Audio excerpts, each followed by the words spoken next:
Hello loves, welcome back to TigeraGitana. Today we're going to be breaking down the full moon that is happening on July 24th. This is going to be the full moon in Aquarius. We have a lot to break down, and I also pulled some cards for us, as well as we're going to be doing a spell guide on what I would recommend you should work on during this specific full moon. So as always, we're going to break down where the planetary positions are, and then we're going to head into the energies. So the sun will be in Leo, moon will be in Aquarius, Mercury will be in Cancer, Venus will be in Virgo, Mars will be in Leo, Jupiter will be in Pisces in retrograde, Saturn will be in Aquarius in retrograde, Uranus will be in Taurus, Neptune will be in Pisces in retrograde, Pluto will be in Capricorn in retrograde. And so there's a lot of retrograde energies happening and very, very present during this time. So to get into the energies, because there is kind of like, there's a lot of different energies present. If you look at the chart, there's earth present, water present, fire present, air present. Like, it's very, you know, you have a little bit of each element. It might feel a little bit like a slightly like a push for each kind of thing. Like, there is a balancing that comes from that. However, we're starting off with the sun in opposition to the moon. So when the sun ruling the ego, the inner child, or willpower, it's opposing, so against, okay? The moon, which is our emotional consciousness, we see a little bit of friction when it comes to processing certain things and accepting certain things when the energy is at play, when the energy of the full moon is at play. There is a little bit of like a restraint that we ourselves, it is triggered within our own energy, so just be mindful for that. The sun will also be in an opposition to Saturn, as well as the sun will be in a trine to Neptune. So when the sun is opposing Saturn, okay, sun again is our willpower, our ego, our inner child. Saturn, it is the planet of restriction, karma, time. It really focuses on foundation, grounding, and it highlights trauma, so we can have you know, trauma and healing, so we can actually have a good foundation to stand on. So when the sun is in opposition to Saturn, the ego is opposing the karma. The ego is opposing the restriction. The ego is fighting against that, okay? So there is this little bit of a, it's like a tug and pull, like, oh, I don't want to change. I don't want to let this go.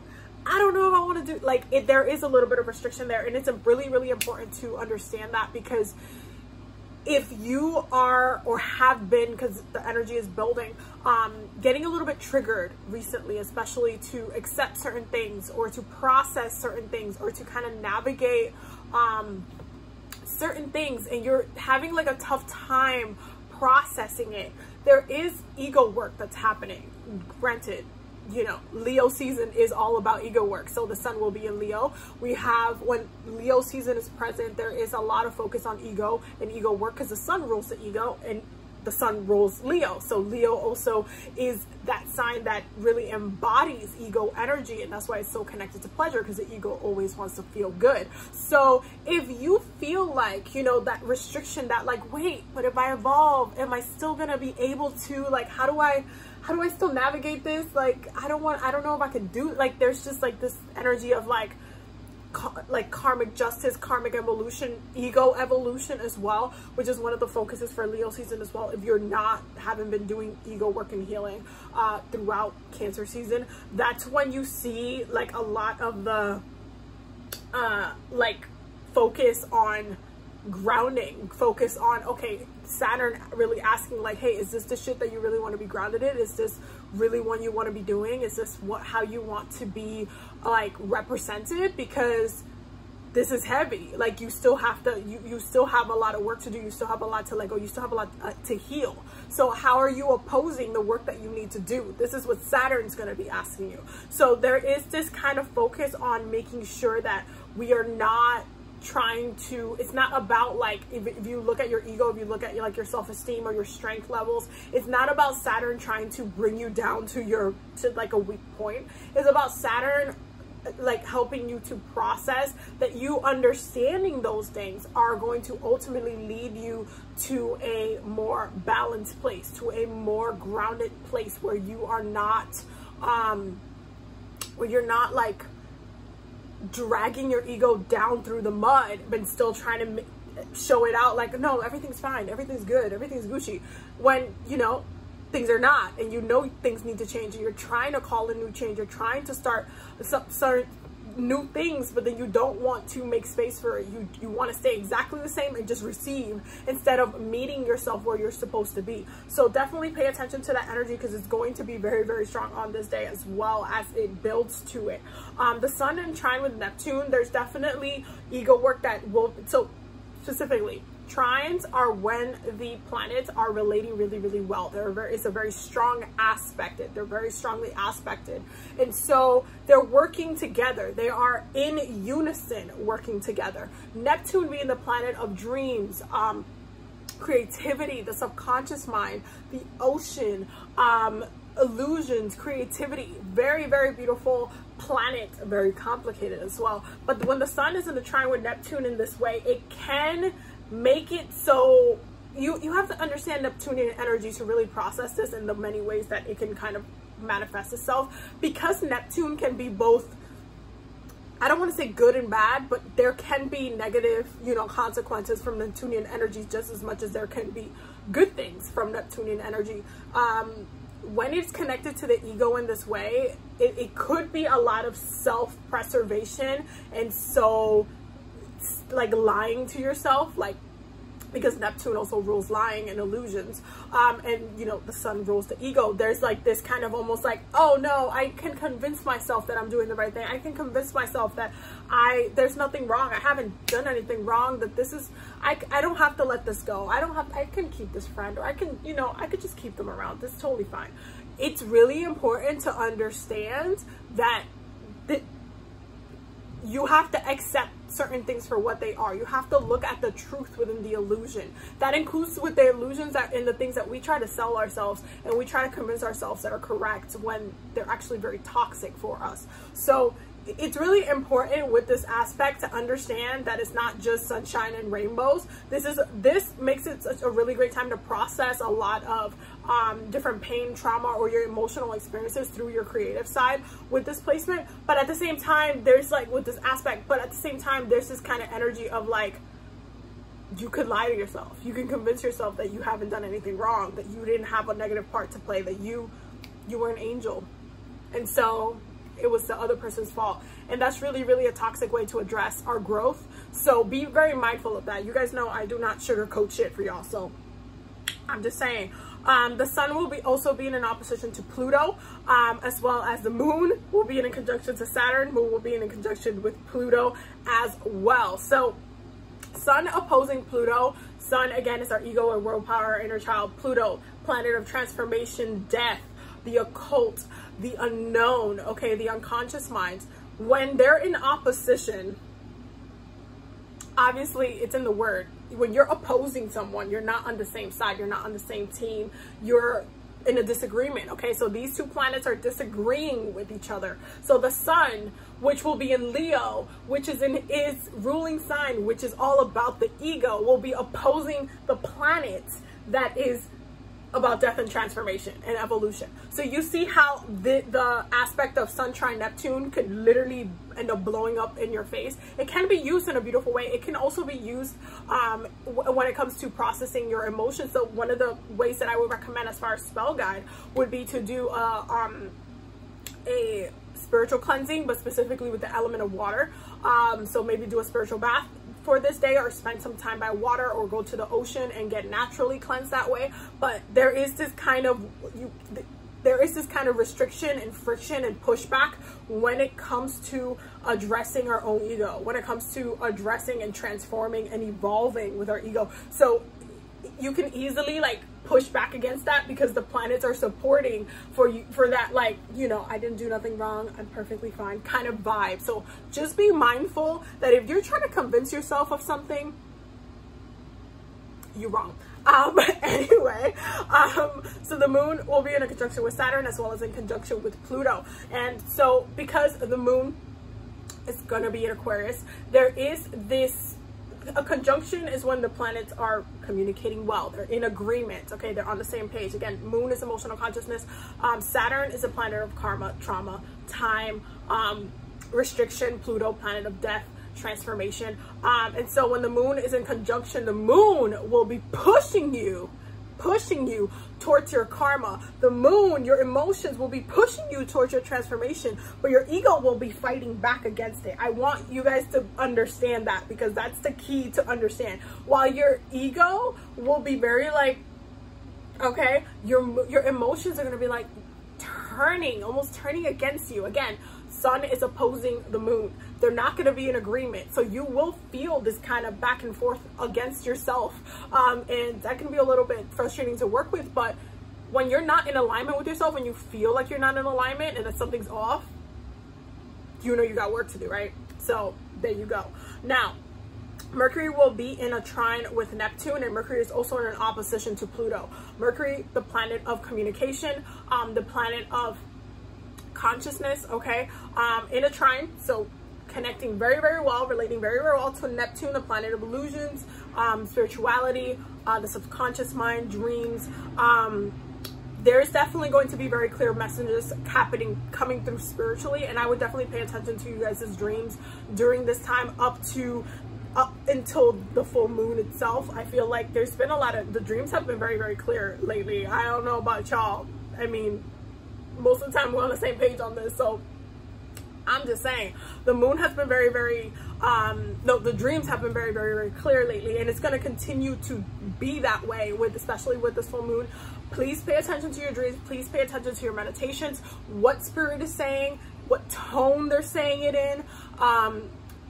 Be very clear with the questions that you're asking as well. If you're asking or trying to get clarity on something specific, be specific. Ask specific questions so that you can get clear answers. When you are vague and when you're just like, I don't know, you're gonna get very like blank, like universal answers. So try to be specific during this time in order for you to consciously be able to elevate your subconscious into your consciousness, because Mercury is the planet of consciousness, Neptune is the subconscious mind. So it's all about tapping in and bringing awareness of what you need to be aware about, but you need to be able to consciously choose to want to be aware. If you choose to remain ignorant, I'm just saying. Now, because Mercury is in opposition to Pluto, there are certain things that you might not want to accept, okay? Because Pluto, when Mercury and Pluto are in opposition like this, there is a kind of way that the truth manifests that you also don't want, like you don't want to accept it, because once you accept that truth to be true and to be like, whoa, then your whole entire ego, and again, our egos are going to be acting, okay, we're going to be having to address our egos throughout this time. But when this happens, when our conscious mind is connected with our unconscious mind, and when we're tapping into like, wait, but the truth really is this. Like, your subconscious might be tapping in and showing you some parts of it, but if you dive in deeper, you might not want to accept the full-blown truth of the situation. So take it easy during this time. Again, I think working with the water element would help a lot. So if you wanted to do or be a little bit more gentle with your spell work during this time, I would highly recommend that, as well as meditation. I think spell-wise, period, I think there should be some sort of cleansing, whether it be a smoke cleansing, whether it be a water cleansing, some sort of spiritual bath, or spending time in nature would actually be very, very good. Now, Venus is in conjunction with Mars, and Venus will be in opposition to Jupiter, okay? So Venus, a planet of love, pleasure, money. Mars being the planet of passion, drive, and war, and, you know, action. Having them in conjunction means they're working together, which means the pleasure is going to be key. When they're in conjunction, both of these two planets, because Venus tends to be very connected to the divine feminine energies, Mars tends to be connected to the divine masculine energies. And so when both of them are combined, there is this harmony that comes along. However, with the way that the rest of the planets are relating to each other, we're going to end up choosing pleasure and acting on pleasure, or acting on the things that we want versus acting on the things that we know are best for us, especially with the way that our sun's energy, the sun's energy is being like aspected right now. So it's really a battle to hold yourself accountable, hold yourself in check, make sure that you yourself are accepting on the truth that you need to accepting and trying to understand. Even if you have to take it a little bit slower, you don't have to rush into it. But I do think it's important to not ignore the work that needs to be done, especially when it comes to our ego, because our emotions are going to be pushing back, our intuitions are going to be pushing back, and we will be spiritually getting downloads and clear messages on, hey, don't do this, hey, you need to focus on this, hey, you know this is not for you. And you're going to have to choose how to take that information and accepting that. Now with Venus in an opposition to Jupiter, an opposition again is when the planets are not getting along. Venus again being the planet of love, pleasure, money. Jupiter being the planet of luck, abundance, knowledge, travel, education.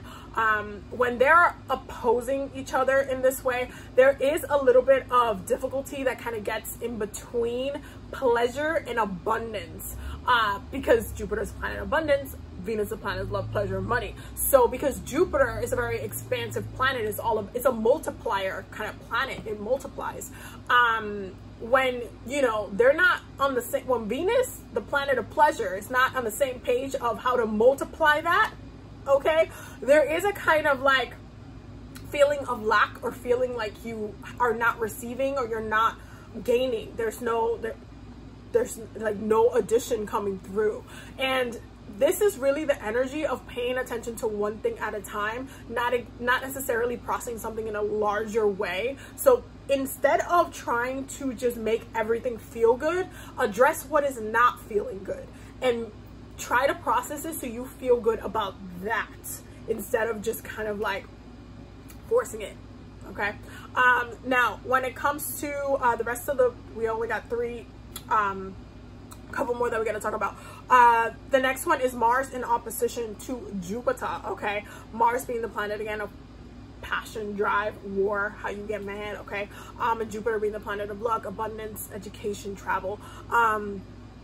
When they're in opposition, when Mars and Jupiter are in opposition like this as well, this creates a kind of there's a kind of barrier between action and you being able to accept the knowledge, accept the abundance, or even expand something. It's almost like the choices we're making are counterintuitive and they're not actually bringing us to the point that we're getting to. When Jupiter is aspected in a really, really good way, that's when we can use it to multiply, to add, to really bring things to fruition, or to even not only expand our knowledge or expand our journeys in a larger way, but also expand different areas, whether it be finances, whether it be food, whether it be like you're growing your garden and you want to have a large bounty of something.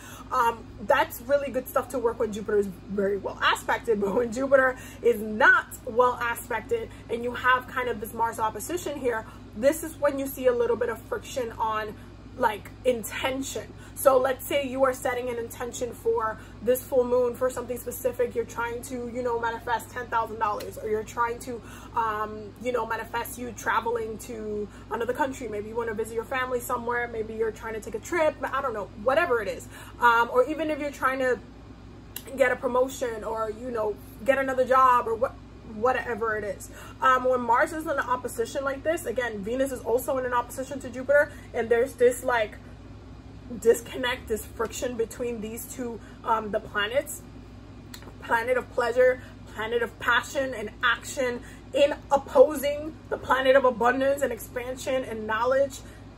It kind of makes it so whatever you try to do to make yourself feel good, Jupiter will not multiply. Jupiter will not like give you more satisfaction. Instead, it will make you sit on the knowledge that you still need to process, so that then that could lead you into the next step, so you can move in to that energy of abundance. So I hope that that makes sense.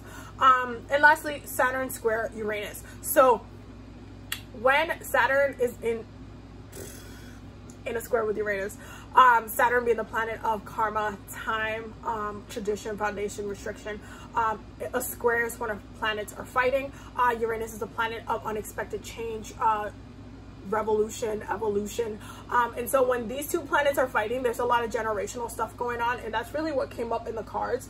There's a lot of generational stuff going on. There's a lot of things that are being that are being really birthed right now, especially when it comes to the collective benefiting from that. How do we grow together? How do we evolve together? How do we work together to be the best together? What other issues that we need to address? How can we help each other collectively? What movements or what things do we need to be a part of to add our voice so that change can come?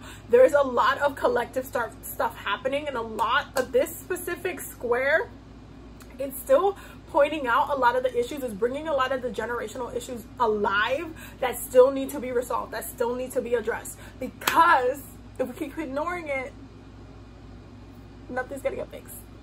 Anyway, let's look at the cards. So we started off with the Six of Pentacles and the Queen of Swords, which I'm not surprised to see because the moon will be in what? Aquarius. Then we have the Nine of Wands, and then it moves into the Eight of Wands, and then the Three of Wands. Now you see how there's a lot of fire that came up in that? There's literally three, okay? Bottom of the deck, Five of Pentacles, Page of Pentacles, Two of Cups, and the Devil. Okay, so there's a lot of things going on collectively, and that's really the way that is coming up. First and foremost, you need to review and reanalyze how you have been allowing certain people to really take from your energy, what you need to cut off, what you need to, again, it really comes to acceptance. You, instead of being emotional about it, we need to step into that moon in Aquarian energy, Aquarius, which is detached, okay? Detached from emotion so it can reach understanding. It's all about understanding and perspective. So we need to make sure that we are analyzing how we have been treating not only ourselves, but how we have allowed others to treat us as well. Because that's kind of the other thing. There are other people that have gotten away with murder, with our energy, with our space, with our presence. And now is the time where we need to be like, okay, what have I been allowing around my energy? How have I been allowing others to treat me? And how have I been sponging up this energy?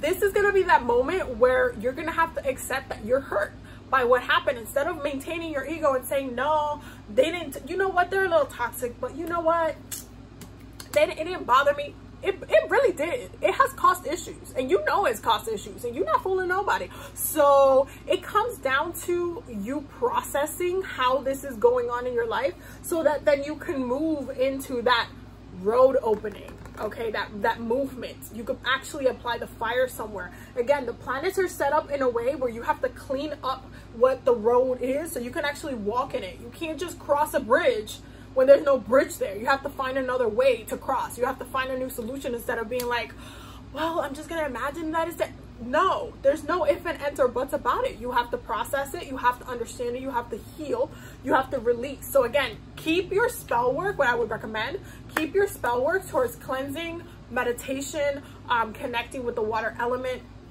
You can do some divination to clear up and confirm certain things that have been, you know, around your energy, or certain people who have bad intentions that are around your energy. So you can do that. And at the same time, make sure that you understand that for what you're doing, you are setting yourself up for later. You're setting yourself up to process for later, okay? There's a lot of retrogrades. It's a lot of looking back. It's a lot of processing. It's a lot of saying, okay, this is what I will tolerate. This is what I won't tolerate. This is what I'm not cool with. This is what I am cool with. So it's really about accepting the things that we need to accept, detaching from the things that we need to detach from that are not good for us, and saying, you know what? I need to accept this so I can heal. I got the signs about it like 1,000 times. I had dreams about it. The ancestors done told me, like spirits have been sending me damn freaking crows everywhere. Like I've gotten a million signs about this. It's time for me to address it. And it really comes down to that. Collectively, we're still growing, we're still evolving, so definitely pay attention to things that pop off during this time, because Aquarius energy is really about the collective itself, and you will see a lot of things, a lot of action towards a collective movement. Where you are putting your energy together matters during Aquarian energy, because it's all about working together, not working alone. So yes, that is what I recommend, and that's what I see for this specific full moon that is coming up. I hope that you guys, you know, enjoy it, and I hope that you get to process, and I hope that you got the messages that you needed to receive today. But anyway, before I leave, the link will be down below for the Healing America, a state-by-state ceremony to heal the land event that I am going to be like working on and putting together, that I'm currently putting together. We have over 1,000 signups. It is a free event. Anybody can partake in it if you live within the United States. Specifically, this event is all about healing the land. Specifically, I got clear, specific instructions from Spirit on this, and so we need to just like work together to make it happen. If you cannot partake, at least share it with others so they can, if somebody's interested, they can join us. Again, this is a free event. It's going to be on September 9th of this year, and it's going to be all about healing the lands, okay? And it's a ceremony that has to happen at the same time throughout the entire United States, including the territories. So yeah, it's gonna be really, really powerful. It's not gonna be super long. It's gonna be like 20 minutes, but it's something that absolutely needs to be done, and I'm really excited to continue to grow the movement itself, so we can actually heal the land and take some of the energetic tension and blockages that the land has been absorbing from us. So yeah, I hope that y'all sign up, and if you don't sign up but you know someone who would be interested, don't forget to send them the link. There will be a description in that link with the form so they can sign up. For those who are not of color, you can absolutely, or if you're biracial or mixed or anything like that, you can absolutely join. The only thing is, if your like white ancestry does not come from the United States, you will not have to do, because white people will have specific instructions, additional instructions. We'll all be anchoring to the land together, but they will have additional instructions to address the land, because obviously the roots have to be addressed. So if your mixture is not tied to the United States, you can follow the regular instructions if you are biracial or if you are just mixed. And if your mixture does, or if you're someone who is not of color and you're white, then you would just be following the additional communication on that. But yeah, we will all be anchoring, and ultimately we will all be doing the work together. That's really what it comes down to. The only thing is that we can't address the lands the same way if we have, you know, some not so good ties to the lands bloodline wise. This will count as ancestor work as well. So definitely check the link in the description. Definitely also don't forget to subscribe if you're new here. You can click the join button if you want to be a channel member or a Patreon member. The link will be down below, and I will see you loves in the next video. Bye.